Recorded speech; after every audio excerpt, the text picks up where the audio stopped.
हजारों बादशाह बने हैं, लेकिन आज मैं एक ऐसे शख्स की बात करने जा रहा हूं जिन्होंने गुलामों को इंसान बनाया है। जी हाँ दोस्तों, मैं बात कर रहा हूं समानता के प्रतीक कहे जाने वाले महापुरुष, भारत रत्न डॉक्टर बाबा साहेब भीमराव आम्बेडकर की, जिन्होंने इस देश का संविधान बनाया, गरीब, दलितों और महिलाओं को उनका हक दिलाया और समाज के उन सभी कुरीतियों को खत्म कर दिया जो इंसान के हित में नहीं थे। बाबा साहेब का कहना था कि मैं ऐसे धर्म को मानता हूं जो स्वतंत्रता, समानता और भाईचारा सिखाता है। लेकिन पूरे देश के लिए इतना कुछ करने वाले महापुरुष ने शुरुआती दिनों में अपनी नीची जात को लेकर समाज द्वारा किए गए अत्याचारों को जितना झेला है, शायद ही उनके अलावा कोई होगा जो उन अपमानों को भूलने के बाद आगे बढ़ते रहने की सोच रखता होगा।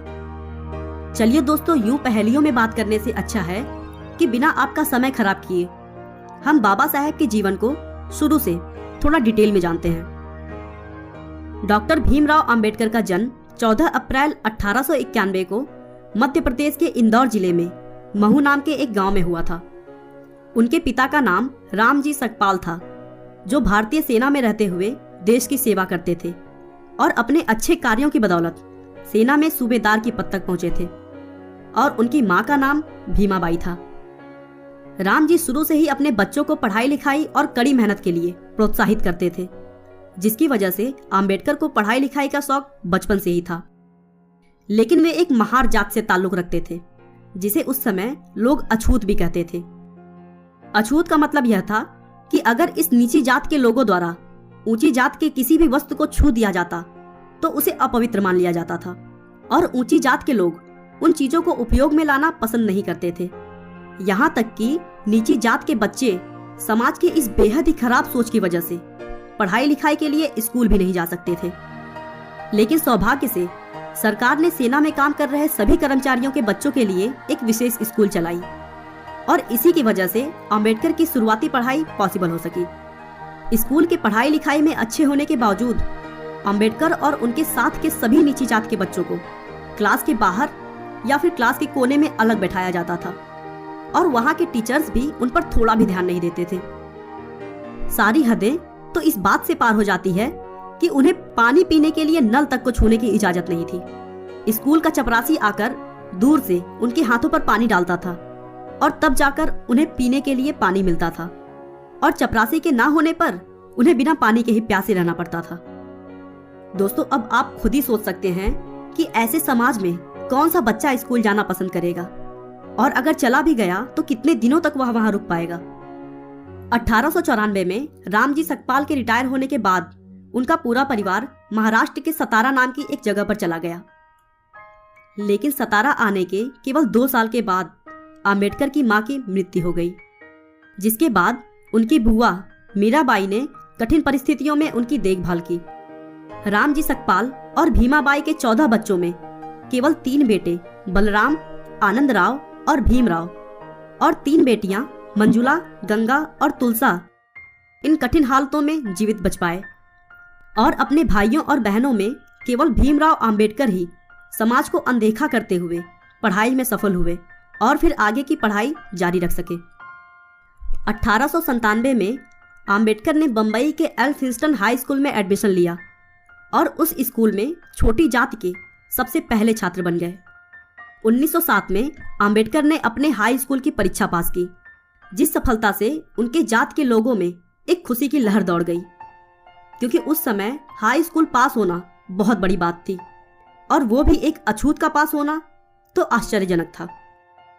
इस सफलता के लिए अर्जुन केलुस्कर ने अंबेडकर को अपनी लिखी हुई किताब गौतम बुद्ध की जीवनी पुरस्कार के तौर पर दी। दोस्तों, बता दूं कि श्री केलुस्कर एक मराठा जाति के विद्वान थे। उसके बाद से अंबेडकर ने पढ़ाई लिखाई के क्षेत्र में सभी रिकॉर्ड्स को तोड़ते हुए 1912 में इकोनॉमिक्स और पॉलिटिकल साइंस में अपनी डिग्री प्राप्त की और फिर 1913 में स्कॉलरशिप प्राप्त करते हुए पोस्ट ग्रेजुएशन के लिए अमेरिका चले गए और फिर वहां कोलंबिया यूनिवर्सिटी से 1915 में एमए की डिग्री ली।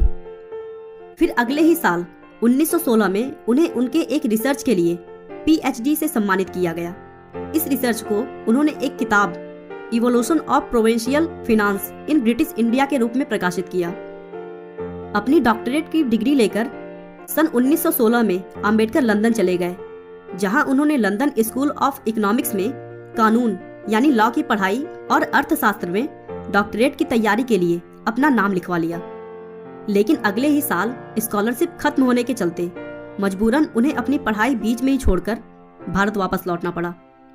उसके बाद भारत आकर उन्होंने क्लर्क और अकाउंटेंट जैसी कई सारे जॉब की। फिर 1920 में अपने बचाए हुए पैसे और दोस्त की मदद से फिर से इंग्लैंड चले गए, जहां 1923 में उन्होंने अपना research problem of the rupee या हिंदी में कहें तो रुपए की समस्या को पूरा किया और फिर उन्हें लंदन यूनिवर्सिटी द्वारा डॉक्टर ऑफ साइंस की उपाधि दी गई।